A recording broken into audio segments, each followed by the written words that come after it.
السلام عليكم ورحمة الله وبركاته، حبايب قلبي طلاب أولى ثانوي، باشمهندسين ودكاترة المستقبل إن شاء الله. معاكم مستر أحمد عاطف، وبإذن الله النهارده يا شباب هنراجع مع بعض على محتوى امتحان شهر نوفمبر. عايزك كده بطل تركز معايا النهارده لأن الجزء ده هيكون طويل جدا، ودي تعتبر آخر مراجعة لامتحانات الشهر قبل المراجعات النهائية. فعايزك كده بطل كالعادة كوباية القهوة الجميلة بتاعتك وقلمك وكشكولك، ويلا بينا نبدأ.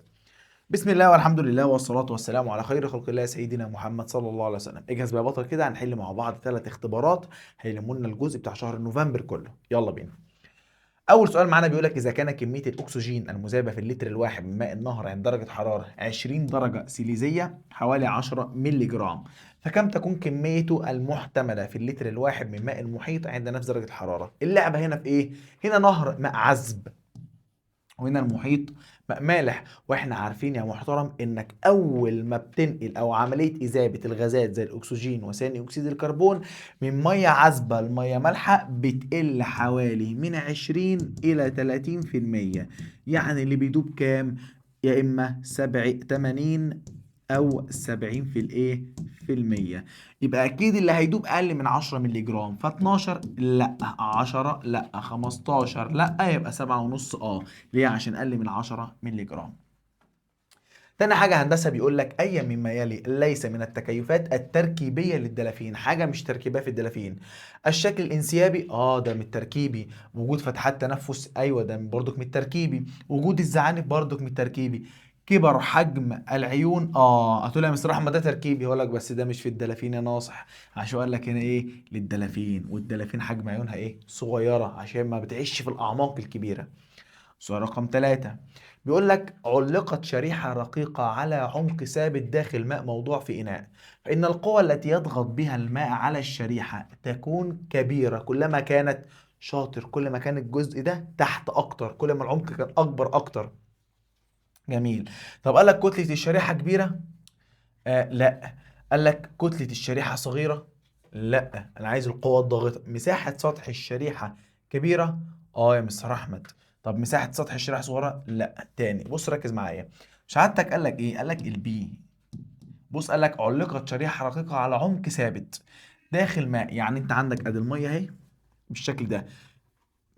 أنا برضو عشان تفهم أوضحها لك برسم، أدي أهو، والشريحة بتاعتك هنا كده متعلقه. قال لك ايه؟ العمق بتاعك بقى ثابت، اذا الاتش ثابته، يعني الضغط ثابت. حلو، انا عايز بقى ازود القوه الضاغطه على النقطه ديت. خلاص، يبقى انت عندك قانون البي بيساوي اف على ايه. انت قلت لي يا باشا العمق ثابت، اذا الضغط ثابت، يبقى انا عايز قوه اكبر، يبقى انا محتاج مساحه اكبر.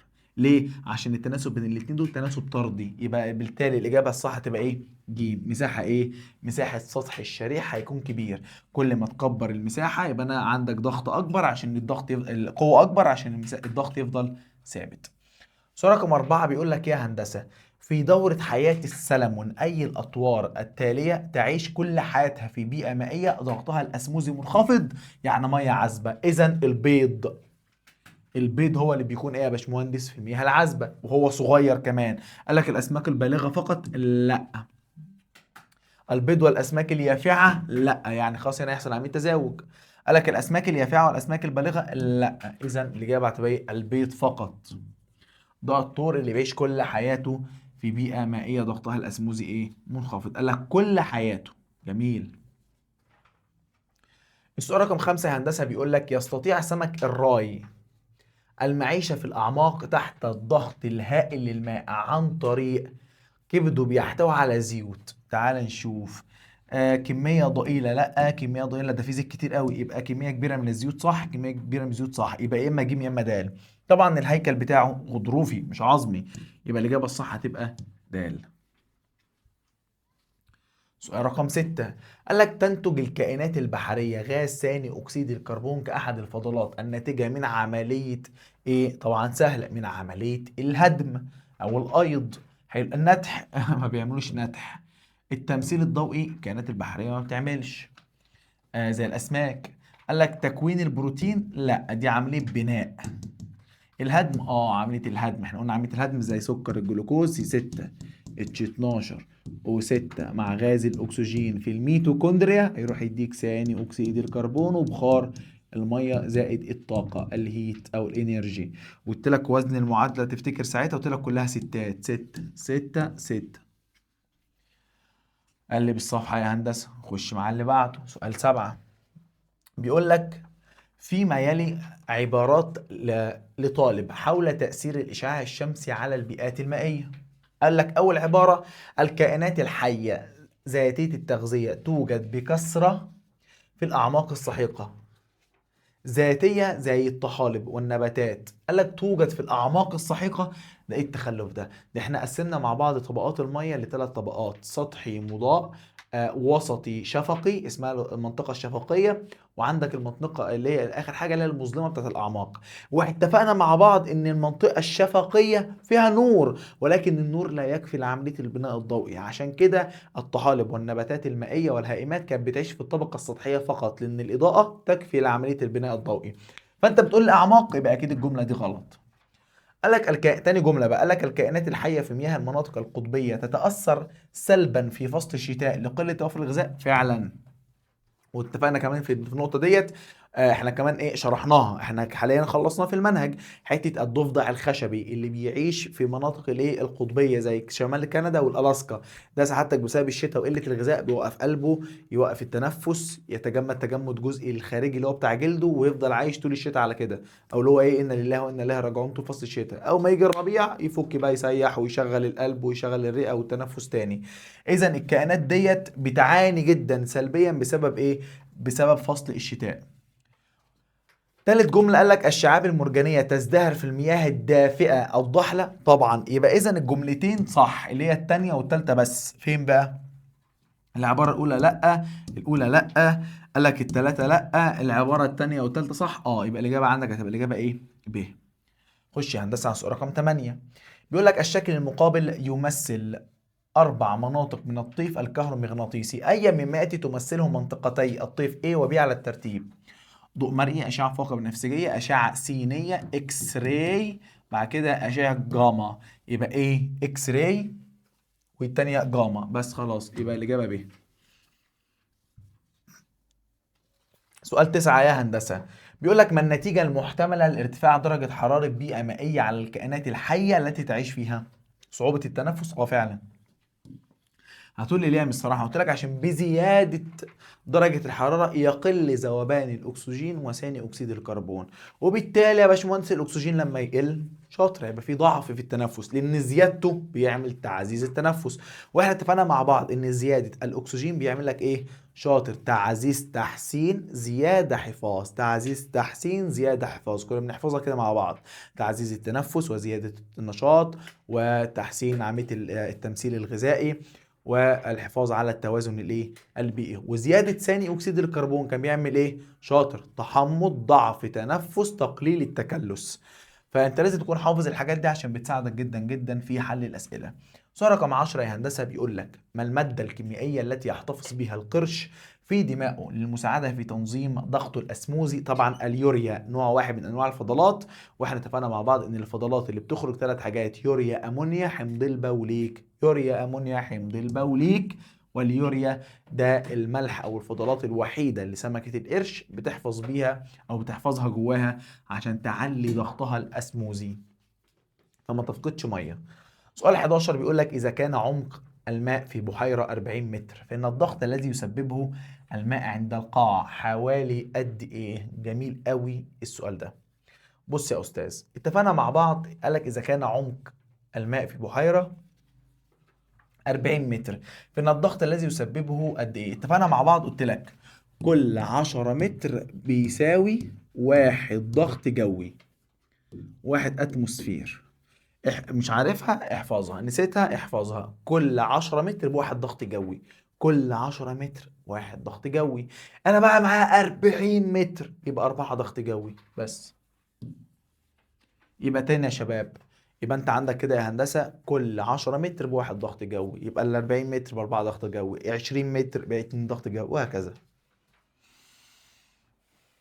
12 قال لك تعتمد بعض الرخويات على ترسيب مادة ايه لتكون اصدافها كربونات الكالسيوم. اتفقنا مع بعض ان كربونات الكالسيوم هي اللي بتكون الاصداف. خش لي بقى على الاسئله المقاليه. قال لك تعد سمكة الأفعى مثالا للتكيفات التركيبية والفسيولوجية. التركيبية علشان جسمها مضغوط، جسم مضغوط، جميل، وعندها شرايين قوية، ده تركيبي.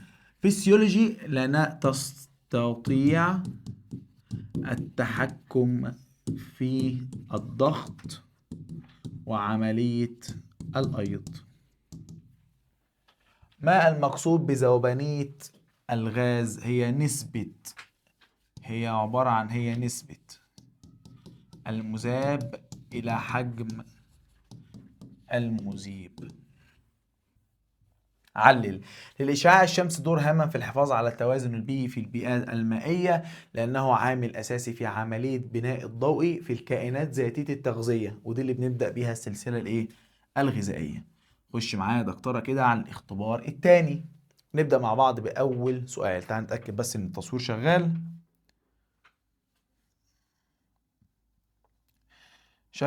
مع بعض كده. أول سؤال بيقول لك أي مما يحافظ بشكل أساسي على سيولة الأغشية الخلوية واستقرارها في أسماك الأعماق لتتحمل الضغط العالي؟ قالك البروتينات؟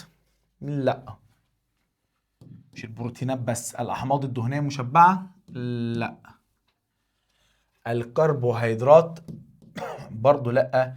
هل الأحماض الدهنية الغير مشبعة؟ زي مين؟ الكوليسترول والدهون الثلاثيه، استر كوليسترول والدهون الثلاثيه. قلت لك خلي بالك من الحاجات دي، ودي دهون غير مشبعه مش دهون مشبعه. 2. أي مما يلي يعد مثالا للتكيف السلوكي في الكائنات الحية؟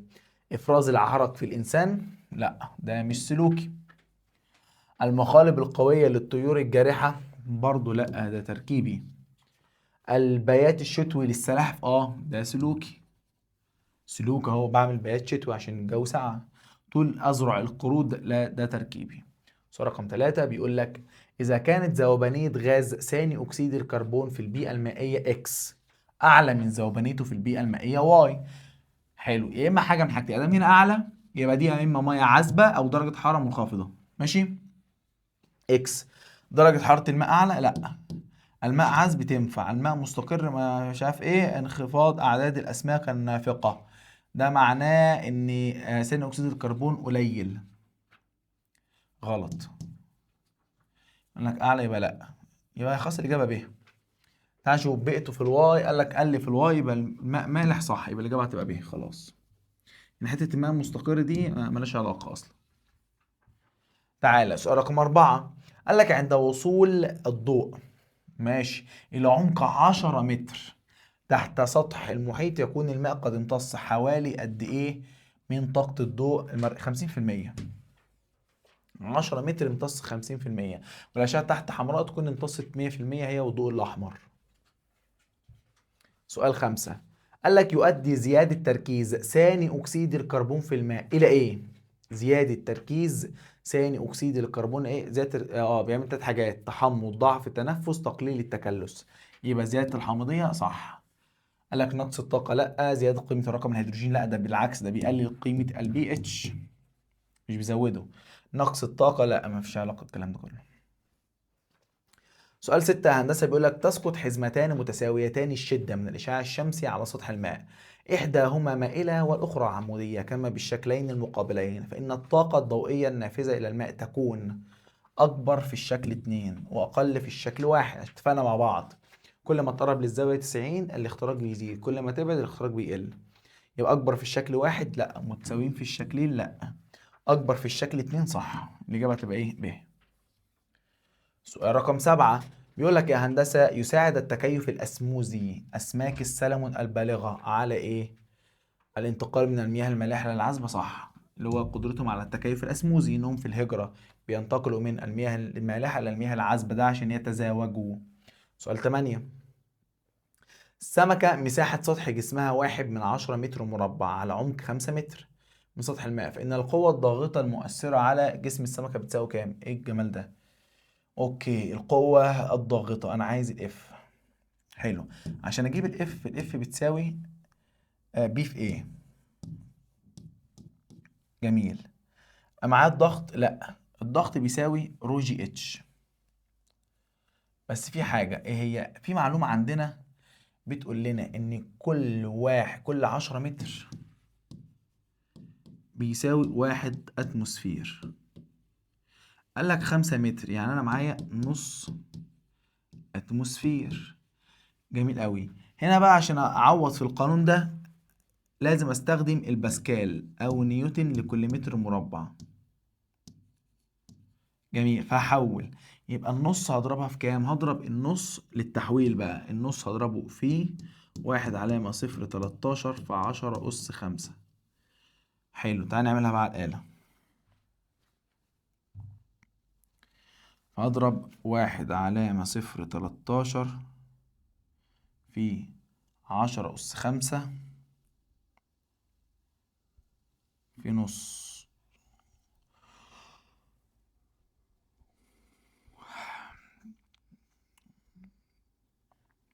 هيطلع معانا ب50 علامة 65 في 10 أس 3. حلو، يبقى ده الضغط بتاعنا 50 علامة 65 في 10 أس 3.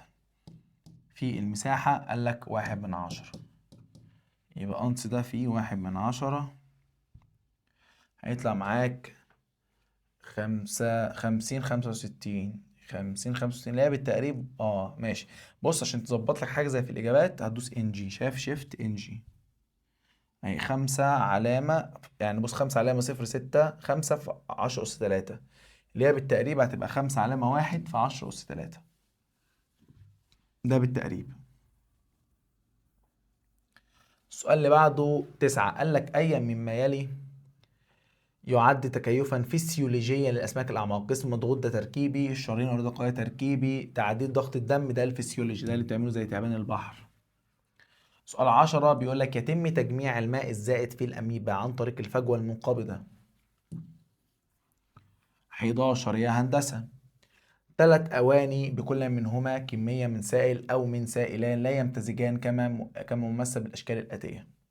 إن الترتيب الصحيح للضغط عند النقاط 1 2 3 4 المبنى بالأشكال هو إيه؟ حلو قوي ده. امم هو أولا أكبر ضغط 4. ليه؟ عشان فوقيه سائلين. ماشي، أوكي. يبقى أول حاجة أكبر حاجة 4.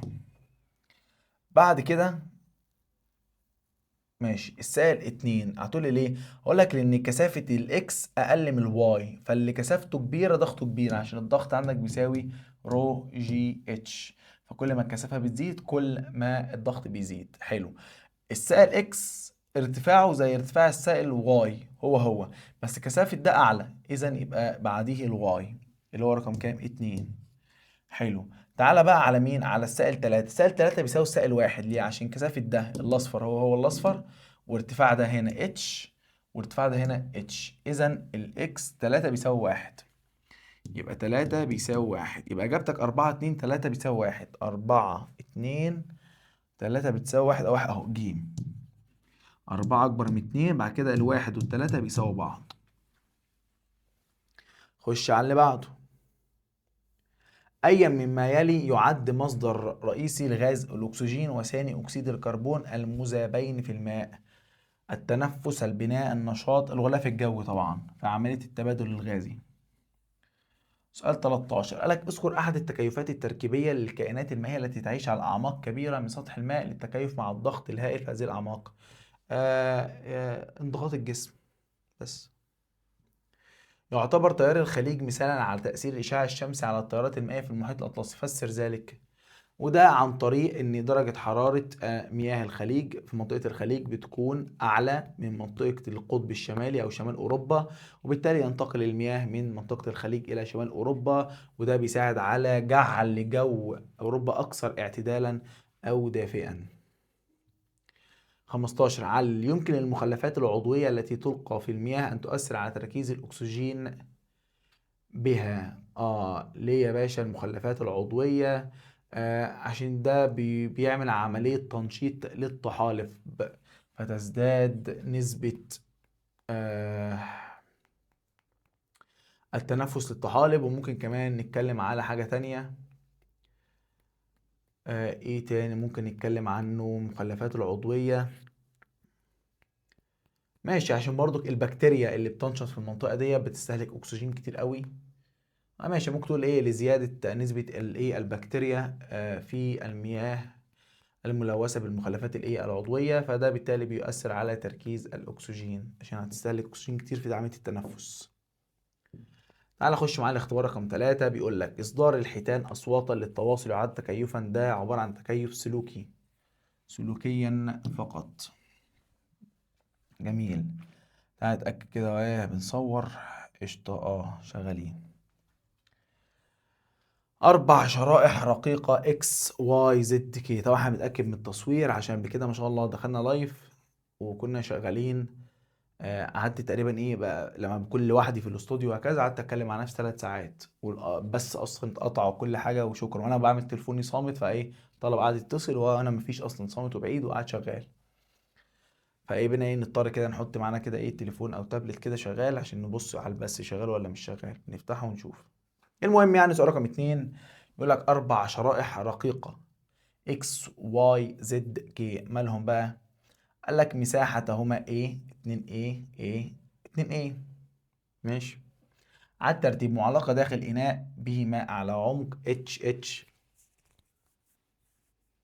2 اتش. أكبر قوة ضاغطة. حلو. أكبر قوة ضاغطة حاجتين، أكبر مساحة وأكبر عمق. فين أكبر مساحة؟ ده وده، اللي هو مين؟ واي وكي. فين بقى أكبر عمق؟ الواي اتش، ده الواي وده الكي، يبقى هختار كي. أكبر عمق وأكبر مساحة.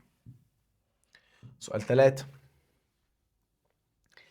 قال لك الشكل المقابل يمثل مسار 3 حزم من أشعة الضوء المرئي أطوالها الموجية X Y Z تمر خلال ماء المحيط، فإن الترتيب صحيح لهذه الأطوال الموجية.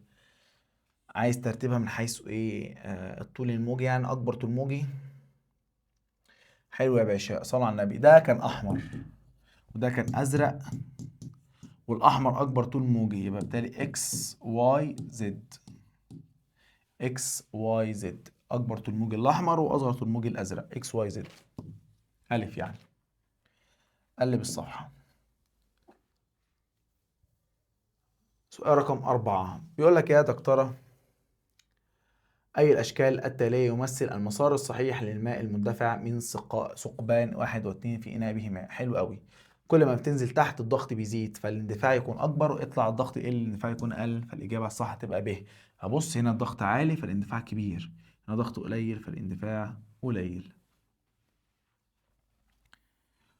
السؤال اللي بعده قال لك أي الأشكال البيانية التالية يعبر عن العلاقة بين درجة حرارة الماء وذوبانية ثاني أكسيد الكربون؟ طبعا يا هندسة علاقة عكسية. شغال. اللي بعده سؤال 6. أي ممال يعد مثالا للتكيف التركيبي في الكائنات الحية المائية؟ هجرة أسماك السلمون، ده سلوكي. زيادة كفاءة التنفس للأسماك الأعماق، ده يا باشا مش تركيبي، ده فيسيولوجي. كيس العوم في بعض الأسماك، ده تركيبي، دي الإجابة. إفراز بعض الأسماك للسموم، ده سلوكي. اللي بعده سؤال 7. يمكن حساب ذوبانية غاز ما في المحلول من علاقة إيه؟ كتلة المذاب على حجم المحلول، كتلة الغاز المذاب على حجم المحلول ب. خدنا القانون ده وكتبناه مع بعض. 8. يعتبر الكائن الموضح بالشكل بأنه ده البراميسيوم. ماله بقى البراميسيوم ده؟ وحيد الخلية ويعيش في بيئة مالحة؟ لا، هو وحيد بس مش فيها مالحة، بيئة عذبة. يحتوي على فجوة منقبضة للتخلص من الأملاح؟ لا، من المية. الضغط الأسموزي داخله منخفض؟ لا، مرتفع. هو عايش في ضغط اسموزي منخفض اللي هو الميه العذبه.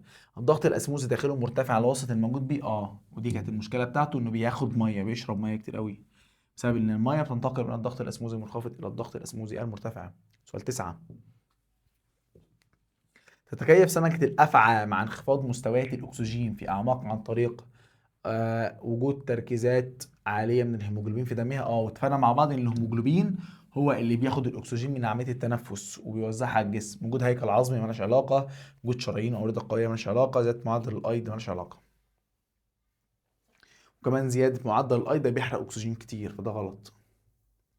سؤال 10: ما تأثير ارتفاع مستوى الأكسجين الزائد في الماء على كفاءة عملية التنفس؟ تعزيز. شفت أهو اللي احنا كنا بنحفظها، يقول لك أول ما تزود أكسجين احفظ تعزيز، تحسين، زيادة، حفاظ. من الكائنات البحرية التي تعيش في المناطق الباردة: سمكة القد. باردة قد. أي مما يلي يتميز بوجود هيكل عظمي داخلي؟ البلطي. سؤال 13: ما الدور الذي تقوم به المثانة الغازية في سمك السلم وتساعدها على الارتفاع والانخفاض؟ الطفو، وهكذا. كيف يؤثر نقص الغاز الناتج من عملية التنفس في الماء على سريان الطاقة في السلاسل الغذائية؟ مم. بيعمل على خلل في التوازن البيئي عن طريق تقليل أعداد الطحالب أو تقليل الكائنات المنتجة، وبالتالي بيأثر على سلاسل الغذاء. علل: يؤثر انخفاض الإشعاع الشمسي في المناطق القطبية خلال فترات الشتاء على السلاسل الغذائية المائية، حيث تقل الكائنات المنتجة. بص انت أول حاجة تأثر على السلاسل الغذائية الكائنات المنتجة، أو ما تقل أو أي حاجة تضرها. الكائنات المنتجة عايزة ضوء، طب ما فيش ضوء يعني ما فيش بناء ضوئي، فالكائنات دي قلت فالسلاسل باظت. أو ثاني أكسيد الكربون يقل، ما فيش بناء ضوئي برضه عشان ثاني أكسيد الكربون قل، وهكذا. كده يا باشمهندس احنا بفضل الله تعالى وصلنا لنهاية مراجعة شهر نوفمبر في مادة العلوم المتكاملة. اشوفك ان شاء الله يا باشمهندس في المحاضرة الجاية على خير. معاكم مستر احمد عاطف، في امان الله، السلام عليكم.